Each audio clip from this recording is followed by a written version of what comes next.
हमारी अर्थ तरह तरह की मिस्ट्री से भरी हुई है। अगर बात करें ओशंस की तो इनमें ऐसे मिस्टीरियस क्रिएचर्स एग्जिस्ट करते हैं जिन पर साइंस भी बिलीव नहीं करती थी। लेकिन फिर कुछ स्कूबा डाइवर्स ने कुछ ऐसी क्रिएचर्स को डिस्कवर कर लिया जिनकी एक्चुअल रिकॉर्डेड वीडियो या फिर फोटोज भी मौजूद हैं। और आज हम इन्हीं मिस्टीरियस क्रिएचर्स की वो रिकॉर्डेड वीडियो या फोटोज देखने वाले हैं। लेकिन आगे बढ़ने से पहले दोस्तों, नीचे जो रेड कलर का सब्सक्राइब बटन है उसको जल्दी से दबा दें, क्योंकि इस चैनल पर आपको ऐसी ही मिस्टीरियस वीडियोस देखने को मिलती रहेंगी। इस लिस्ट में जो पहला वीडियो क्लिप है वो एक मरमेड की एक्चुअल रिकॉर्डेड वीडियो है। साल 2012 में इंटरनेट पर एक ऐसी मिस्टीरियस फुटेज वायरल हुई जिसने पूरी दुनिया को हिलाकर रख दिया। और ये वीडियो किसी अननोन सोर्स की नहीं बल्कि एनिमल प्लेनेट की स्पेशल डॉक्यूमेंट्री थी जिसका नाम था मरमेड द बॉडी फाउंड। इस डॉक्यूमेंट्री में ये क्लेम किया गया कि समंदर की गहराइयों में एक अजीब एक्वेटिक क्रिएचर देखा गया है जिसे लोग मरमेड कहने लगे। दरअसल एक नॉर्मल डीप सी एक्सप्लोरेशन के दौरान एक सबमर्सिबल सबमरीन के कैमरा ने एक ब्लरी ह्यूमनॉइड फिगर को कैप्चर कर लिया। वीडियो में दिखाया गया एक क्रिएचर तेजी से सबमरीन की तरफ आता है और फिर अचानक अपना हाथ ग्लास पर मारकर फौरन वहां से गायब हो जाता है। अगर आप इस वीडियो क्लिप को गौर से देखो तो इस क्रिएचर का जो हाथ है वो किसी एम्फीबियन की तरह वेब्ड है। ये क्लिप टीवी पर आते ही इंटरनेट पर वाइल्ड फायर की तरह फैल गया। फेसबुक, यूट्यूब और हॉरर फोरम्स पर लोग इस वीडियो क्लिप को फ्रेम बाय फ्रेम एनालाइज करने लगे। लेकिन एनिमल प्लेनेट पर कुछ रिसर्चर्स का ये कहना था कि ये कोई अनआइडेंटिफाइड सी क्रिएचर भी हो सकता है, क्योंकि वीडियो में इसका चेहरा क्लियरली दिखाई नहीं दिया। लेकिन आपको क्या लगता है कि ये क्रिएचर आखिर क्या चीज थी? कमेंट्स में अपने थॉट्स जरूर बताइएगा। दोस्तों, अमेरिका में फ्लोरिडा के बीचेस टूरिज्म के लिहाज से बहुत फेमस हैं, जहां समंदर की लहरों के जरिए शेल्स, सी क्रैब्स या बहुत सी डीप सी क्रिएचर्स आती रहती हैं। लेकिन अक्टूबर 2012 में फ्लोरिडा के पोम्पेनो नामी बीच पर कुछ फिशरमैन एक मिस्टीरियस जाइंट आई बॉल को देख लेते हैं। ये इस आंख की ओरिजिनल फोटो है जिसको देखकर आप अंदाजा लगा सकते हैं कि जो आंख इंसानी 2 हाथों के बराबर हो वो वाकई किसी डीप सी में रहने वाले मॉन्स्टर की आंख लगेगी। इस आंख को आई ऑफ द डीप का नाम दिया गया। जब ये फोटो इंटरनेट पर वायरल हुई तो लोग कहने लगे कि जिस मॉन्स्टर की आंख इस बीच पर आ सकती है तो वो वाकई इस डीप सी में एग्जिस्ट करता होगा। लेकिन जब इस आंख पर वाइल्ड लाइफ एक्सपर्ट्स ने रिसर्च की तो उन्होंने कहा कि ये किसी जाइंट मॉन्स्टर की आंख नहीं बल्कि एक एवरेज स्वॉर्ड फिश की आंख है। लेकिन आप जरा इस जाइंट आई को देखकर बताएं कि क्या ये बात कोई सेंस बनाती है कि ये आंख एक स्वॉर्ड फिश की हो? आपको क्या लगता है, क्या वाइल्ड लाइफ एक्सपर्ट्स किसी मॉन्स्टर के एग्जिस्टेंस को छुपा रहे हैं? कमेंट्स में अपने थॉट्स जरूर बताइएगा।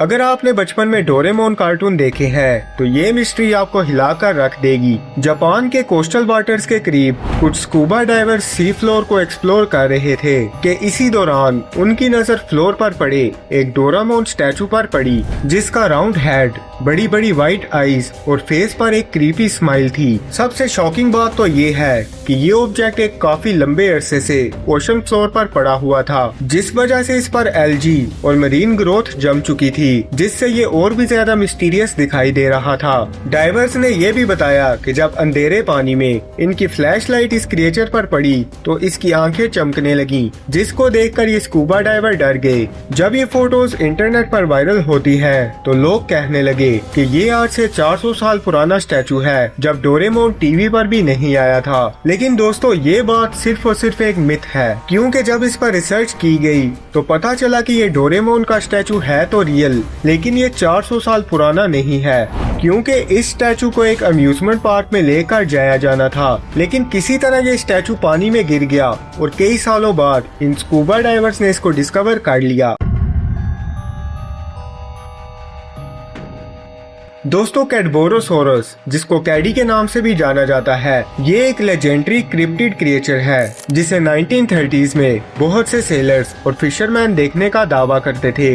इसको एक ऐसा सी सर्पेंट डिस्क्राइब किया जाता है जिसकी लेंथ 10 to 50 फीट तक हो सकती है और इसकी लॉन्ग नेक और हॉर्स या कैमल जैसा हेड होता है। इसकी बैक की बात करें तो कई बार पानी से बाहर इसके हम्प्स भी निकले हुए दिखाई देते हैं। वैसे तो इसकी कहानियाँ कई सदियों से चलती आ रही हैं, लेकिन 1937 की बात है जहां कोलंबिया के नेडन हार्बर के करीब एक सेलर ने एक स्पर्म वेल को पकड़ लिया था। जब इस वेल के पेट को काटा गया तो उसमें से एक ऐसा मिस्टीरियस क्रिएचर निकला जिसने इस सेलर को हिलाकर रख दिया। इस वक्त आप जो फोटो देख रहे हैं ये इस कैडबोरोसोरस का पहला एविडेंस था जिसमें आप इस सरपेंट लाइक क्रिएचर को देख सकते हैं जिसे वेल ने खा लिया था। और अभी तो सिर्फ इस क्रिएचर को कैडबोरोसोरस का बेबी समझा जाने लगा, जिससे आप ये इमेजिन कर सकते हैं कि डीप सी में किस तरह के खतरनाक मॉन्स्टर्स रहते होंगे।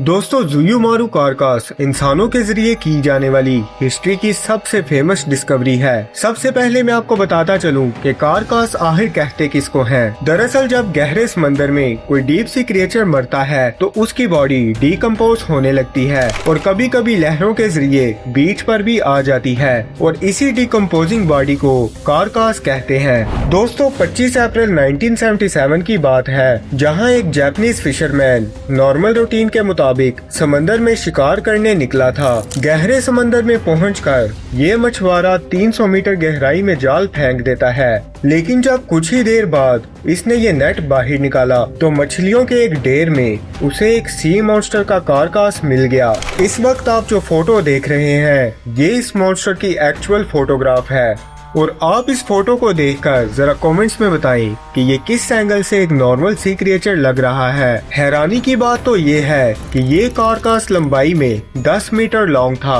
और इसका वजन करीबन 1800 किलोग्राम रिकॉर्ड किया गया। दोस्तों, आपको हमेशा की तरह मरीन बायोलॉजिस्ट की एक बकवास थ्योरी के बारे में बताता हूँ जिसमें उन्होंने कहा कि ये कारकास एक डिकम्पोज्ड बास्किंग शार्क है। ये तो मेरा ओपिनियन था कि ये बास्किंग शार्क नहीं है, लेकिन आपको क्या लगता है कि ये क्रिएचर आखिर क्या चीज थी? कमेंट्स में अपने थॉट्स जरूर बताइएगा। दोस्तों, अगर आपको भी हॉरर मूवीज देखना पसंद है तो आपको भी एक कैंप लेक जरूर विजिट करनी चाहिए। साल 2013 की बात है जहां अमेरिका की एक लेक जिसे क्रिस्टल लेक के नाम से जाना जाता है, यहाँ कुछ डाइवर्स ने एक शॉकिंग फिगर को डिस्कवर कर लिया जो कि चेन से बंधा हुआ था और इसके हाथ में एक तलवार थी। जी हाँ, और ये क्रिएचर कोई और नहीं बल्कि एक horror movie Friday the 13th के एक सीरियल किलर जैसन वोरिस का स्टैचू है। लेक में मौजूद इस स्टैचू को इस हॉकी मास्क और तलवार के साथ खड़ा किया गया है और इसको और ज्यादा क्रीपी बनाने के लिए इसका मुंह ऊपर की तरफ रखा गया ताकि डाइवर्स को ऐसा लगे कि ये क्रिएचर डायरेक्ट उनकी तरफ ही देख रहा है। दोस्तों, 2014 में बहामास के पानी में कुछ स्कूबा डाइवर्स ने एक ऐसी मिस्टीरियस डिस्कवरी की जिसने हिस्टोरियंस को भी हिलाकर रख दिया। स्कूबा डाइवर्स को ओशन फ्लोर में एक चीज दबी हुई मिली। जब इसको बाहर निकाला गया तो ये एक 6 फीट लंबा जायंट नाइफ था। इन डाइवर्स ने इस चाकू को पब्लिक नहीं किया जिससे इस पर कोई रिसर्च नहीं हुई और आज दिन तक ये बात अननोन है कि आखिर इस जायंट नाइफ का मकसद क्या था। क्या आज से हजारों साल पहले इंसान इतने बड़े हुआ करते थे कि उन्हें इतने बड़े चाकू की जरूरत पड़ी होगी? आपको क्या लगता है? अपने थॉट्स कमेंट्स में जरूर बताइएगा। तो दोस्तों, आज की इस वीडियो में इतना ही। होपफुली आपको ये वीडियो पसंद आई होगी। इसी तरह की मजीद मिस्टीरियस वीडियोस के लिए चैनल को सब्सक्राइब करना ना भूलिएगा। मैं मिलता हूँ आपसे नेक्स्ट इंफॉर्मेटिव वीडियो में।